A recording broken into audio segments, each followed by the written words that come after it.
Hello, and welcome to Under 1000. My name's Thomas Flower, and each episode I'll read you a new piece of flash fiction. All of the stories are 1000 words or less. Today, I'll be reading Adapt or Starve.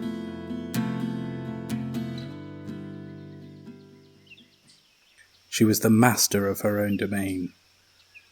Sure, her domain was nothing more than a small hole in the ground filled with dirt and yapping cubs, but it was hers. She felt happy to have a place to call her own, where she could raise these beautiful, curious children into capable and cunning foxes. She saw great things for them, imagining an idyllic future where they roamed the forest together. The only problem, though she was dimly aware of it at best, was that the city's suburbs were expanding further and further outward. As the months passed, she saw increasing numbers of machines venturing to the edge of the forest, always followed by humans with chainsaws and hard hats. She sensed, somewhat innately, that they must be planning to build even more of the strange burrows that the humans lived in, and yet she could not understand why. The few times she had ventured into the city as a young fox, she had seen the way these humans lived, their burrows stretching out into the sky. She had noticed that so many of their strange habitats stood empty, disused, unloved. Why then did they still build and expand into her home? Still, there was nothing she could do about it, except to retreat further back and hope for peace.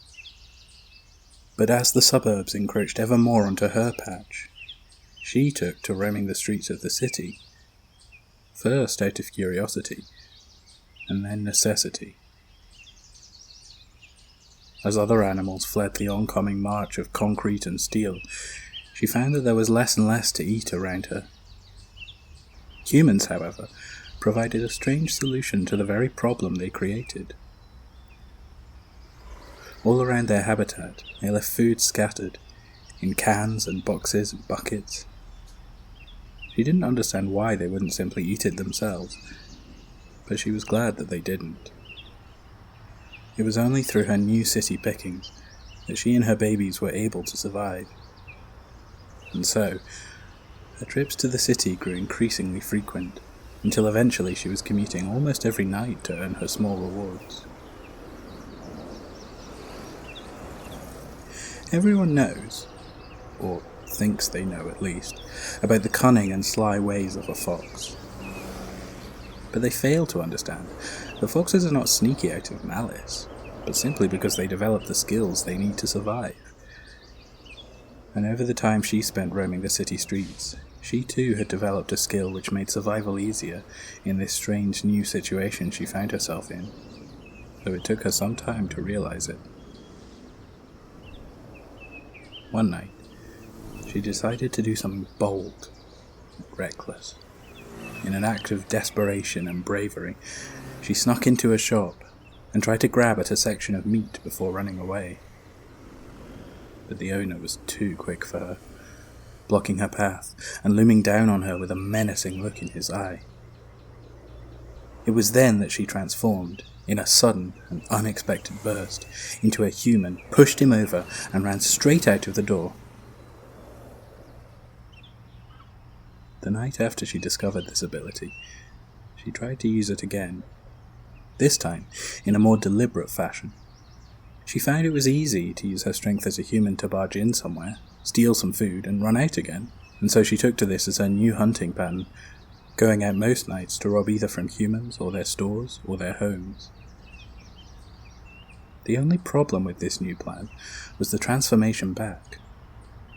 The first time she had done it, the sensation had been all anxious adrenaline and shock, and after the few minutes it took to wear off, she was able to return to her former self.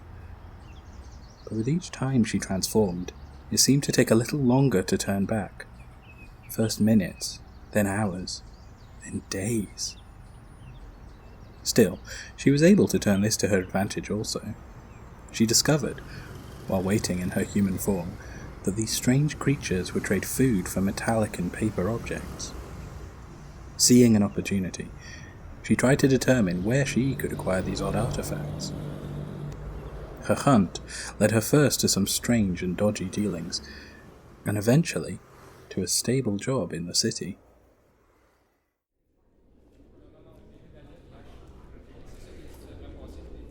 It was funny, her colleagues remarked, that Miss Fox seemed to have no birthday.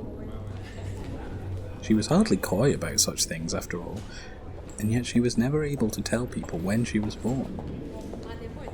But still, she'd been on the team for so long that they were used to her idiosyncrasies. Miss Fox seemed happy enough anyway, birthday or not. She had a charming flat, right in the centre of the city, which visitors always noted was stuffed full of interesting and intriguing knickknacks. It was strange also to Miss Fox herself. The story of her entry into the corporate world was hidden from her. She remembered that things had been different in some vague way, but she couldn't remember how or why. But what did it matter? Business was good, and there were so many beautiful things you could buy with all the money it provided. The only problem, she thought to herself, was all the foxes. Apparently, the expansion into the forest had pushed them out of hiding and onto the streets.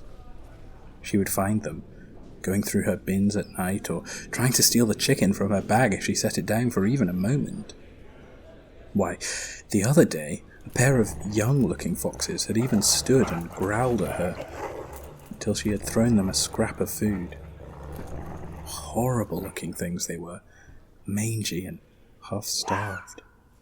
Looked like nobody was taking care of them, despite being so young. Miss Fox tutted to herself. Now who would do a thing like that?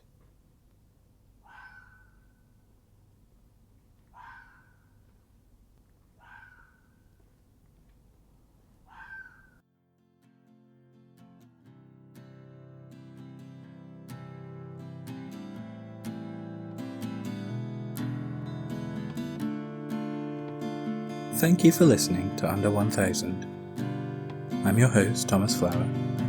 To follow the show online, look for Under 1000 Pod on Twitter or Facebook, or check out the website at under1000pod.com. If you'd like to support the show on Patreon, go to patreon.com/under1000pod, where you can sign up to read each month's stories in advance, as well as to have a thank you be read during these credits. The theme music is an instrumental version of In Between Days by Nick Tate and the Sharks. To hear the full song, and more from the same EP, go to Nick Tate, Nictate, and thesharks.bandcamp.com, or search for them on your favourite streaming platform. I hope you enjoyed this episode, and that you'll join me again next time for some more super short fiction.